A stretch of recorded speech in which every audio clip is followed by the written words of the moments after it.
आपने ट्रैक्टर तो अपने जीवन काल में बहुत देखा होगा, लेकिन इस प्रकार का अजूबा और इतना पुराना ट्रैक्टर शायद अपने जीवन काल में नहीं देखा होगा। जरा देखिए इस ट्रैक्टर के चक्का को, इसमें कहीं पे किसी प्रकार का टायर नहीं लगाया गया है। स्टीयरिंग आज भी देखिए, आज भी यह स्टीयरिंग घूमता हुआ और इस बात की गवाही दे रहा है कि इसी ट्रैक्टर से जबरदस्ती अंग्रेज खेत को जोत करके और हमारे पूर्वजों को 1/3 हिस्से पे नील का खेती करवाता था। इसी ट्रैक्टर को बंद करवाने के लिए याद करिए उस वक्त को, जिस समय कम उम्र में भगत सिंह जैसे लोगों को फांसी के तख्ते पर चढ़ा दिया गया था। इसी ट्रैक्टर को बंद करने के लिए और इसी ट्रैक्टर को चलाने वाले अंग्रेजों को भगाने के लिए चंद्रशेखर आजाद ने अपने बंदूक में बची एक गोली को अपने सीधा अपने माथे में ठोक दिया था। कि देखिए किस प्रकार से उस समय भी अंग्रेजों के द्वारा इतना जबरदस्त पंपी सेट बनाया गया था। और ये पंपी सेट कोई और नहीं, हमारे पूर्वजों से, हमारे घर परिवार के लोगों से पीट करके और कोड़े के दम पे, बल बूते के दम पे चलवाया जाता था और इससे खेतों का सिंचाई होता था। इस वक्त हम लोग चंपारण में हैं और एक बार याद करते हैं उस दिन को जिस समय हमारे पूर्वजों को इंग्लैंड से आए अंग्रेजों को द्वारा गुलाम बना करके कोड़ों से पीटा जाता था। और कोड़ों से पिटाई के साथ साथ यही वो चंपारण की, यही वो धरती है जो आज भी इस बात की गवाही देती है कि इसी मिट्टी पे हमारे पूर्वजों को जबरदस्ती पिटाई करके अंग्रेजों द्वारा 1/3 हिस्से जमीन पे नील का खेती करवाया जाता था। और उस नील की खेती में सबसे बड़ा योगदान इस अंग्रेजों का ट्रैक्टर का हुआ करता था। आपने ट्रैक्टर तो अपने जीवन काल में बहुत देखा होगा, लेकिन इस प्रकार का अजूबा और इतना पुराना ट्रैक्टर शायद अपने जीवन काल में नहीं देखा होगा। जरा देखिए इस ट्रैक्टर के चक्का को, इसमें कहीं पे किसी प्रकार का टायर नहीं लगाया गया है और इस चक्का में इस प्रकार के कांटा को लोहा का कांटा बना करके लगा दिया गया, जो कितनी भी कीचड़ में चले तो इसको धंसने और फंसने की कोई संभावना नहीं होती थी। ये ट्रैक्टर अंग्रेजों का ट्रैक्टर है और चंपारण की धरती से हम इस तस्वीर को सीधा आपके पास पहुंचाने का प्रयास करते थे। ये स्टीयरिंग है, हालांकि इसमें कुछ चीज़ रहा होगा जो अभी नहीं है। ये स्टीयरिंग आज भी देखिए, आज भी यह स्टीयरिंग घूमता हुआ और इस बात की गवाही दे रहा है कि इसी ट्रैक्टर से जबरदस्ती अंग्रेज खेत को जोत करके और हमारे पूर्वजों को 1/3 हिस्से पे नील का खेती करवाता था। और इस ट्रैक्टर को हम दिखाने का प्रयास कर रहे हैं। थोड़ा सा इधर भी आकर दिखाइए। दोनों चक्का को मैं दिखा रहा हूँ और यहीं से शुरुआत करता हूँ। यहाँ पे चक्का और आमतौर पे इसमें भी कांट लगे हुए हैं। यहाँ पे हरडोली, जिसको आज भी ट्रैक्टर में लगाया जाता है, जिससे किसी चीज़ को खींचा जाता है। ये अंग्रेजों का ट्रैक्टर है जो 100 वर्ष से भी ज़्यादा पुराना है और जिसकी सीधी तस्वीर मैं दिखा रहा हूँ। हालांकि ये चलने के लायक अब नहीं है। हालांकि चलेगा कैसे? इसको चलाने वाले अंग्रेज को तो हमारे पूर्वजों ने, हमारे महात्मा गांधी जी ने लाठी डंडों से मार के भगा दिया था।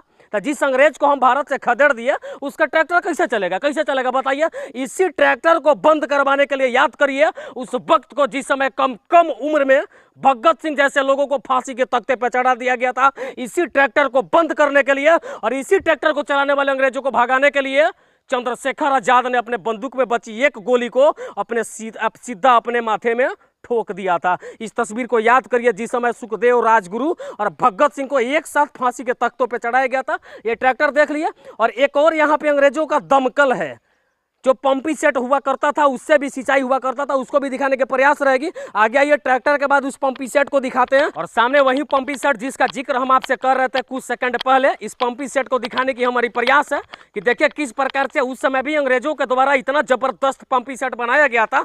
और ये पंपी सेट कोई और नहीं, हमारे पूर्वजों से, हमारे घर परिवार के लोगों से पीट करके और कोड़े के दम पे, बल बूते के दम पे चलवाया जाता था और इससे खेतों का सिंचाई होता था। और खेत में भी ऐसे खेत का सिंचाई होता था जिसमें खेती करने के जगह हमारे को फायदा होने से ज्यादा नुकसानों का सामना करना पड़ता था।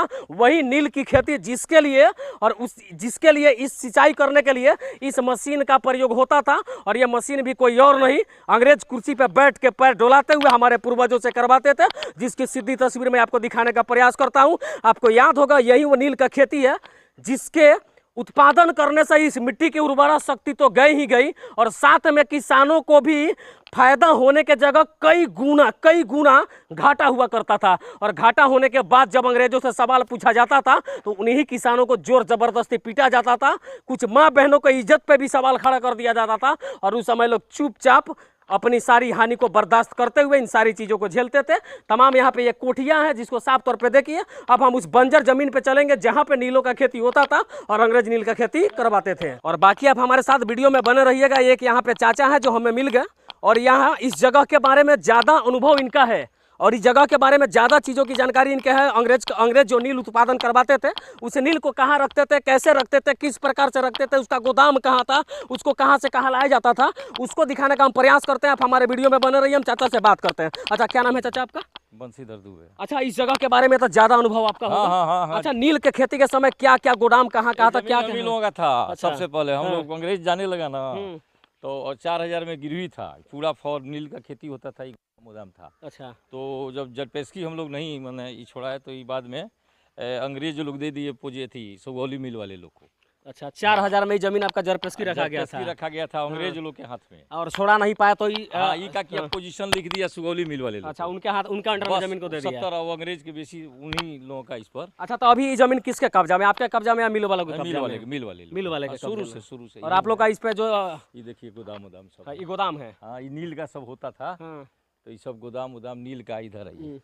और इस तस्वीर को आप देखिए जरा ध्यान से कि किस प्रकार से उस जमाने में भी इस प्रकार से नील को रखने के लिए गोदाम अंग्रेजों के द्वारा बनाया गया था, जिसकी बड़ी बड़ी बिल्डिंग दिखाइए जरा, जिसकी बड़ी बड़ी बिल्डिंग और बड़ी बड़ी दीवारें, ऊंची ऊंची दीवारें, मोटी मोटी दीवारें हम आपको दिखाने का प्रयास कर रहे हैं। आपको मैं बता दूं, सामने एक चिमनी है, जिस चिमनी को बड़ी ध्यान से देखिएगा। यह चिमनी उसी अंग्रेज का है जो खुद नील की खेती करवाने के लिए घूमते थे घोड़ा से, और किसानों को जबरदस्ती मारते से कोड़ा से। यह सीधी तस्वीर में चंपारण की धरती से दिखा रहा हूँ। ये नील का गोदाम, और गोदाम के जगह पे चिमनी है। चाचा कुछ और बताना चाहते हैं? यही है चिमनी जो, हाँ, चिमनी का यही, इसी से धुआं निकलता था, पूरा नील का खेती होता था। अंग्रेज लोग के पेड़ का शीशम है, देखिए।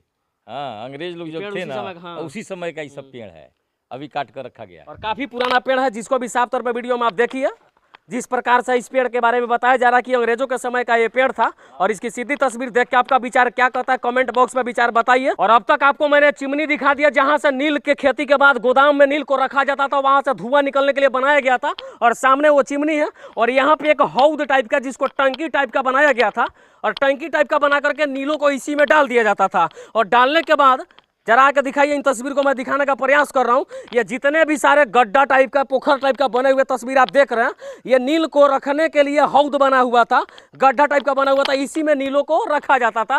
और रखने के बाद ये दिखाइए, ये किस प्रकार से क्यारी की टाइप का बना हुआ है, और वहाँ से भी उसका ज्वाइंटेशन है, इसी तरफ से जा करके चिमनी के पास तक नील पहुँचता था, और वहाँ से धुआं निकलता था। और वो एक जमाना था जिस समय थोड़ी मोड़ी लालच पे हमारी भारत देश जो है अंग्रेजों के हाथों गुलाम हो गई थी। लेकिन इस समय के ज़माने में अगर अंग्रेज गुलाम करने की तो बात छोड़िए, थोड़ी मोड़ी लालच देने की भी बात करेंगे, तो सबसे पहले भारत की तो बात छोड़िए, बिहार के जो लोग हैं और नए जनरेशन के बच्चे हैं, अंग्रेजों का थोबड़ा बिगाड़ देंगे। और थोबड़ा इसलिए बिगाड़ेंगे कि आज ब्रिटेन का जो प्रधानमंत्री है ऋषि सुनक है, जो इसी भारतीय मूल के निवासी हैं। और बड़ी अच्छा लगा ये देख करके और जान करके कि जिस अंग्रेज ने हमें वर्षों तक गुलाम बना करके रखा था, आज वही अंग्रेज भारतीय मुल्क के लाल ऋषि सुनक के कब्जे के अधीन है। बाकी ये वीडियो देख के आपका विचार क्या कहता है, कमेंट बॉक्स में बताइए।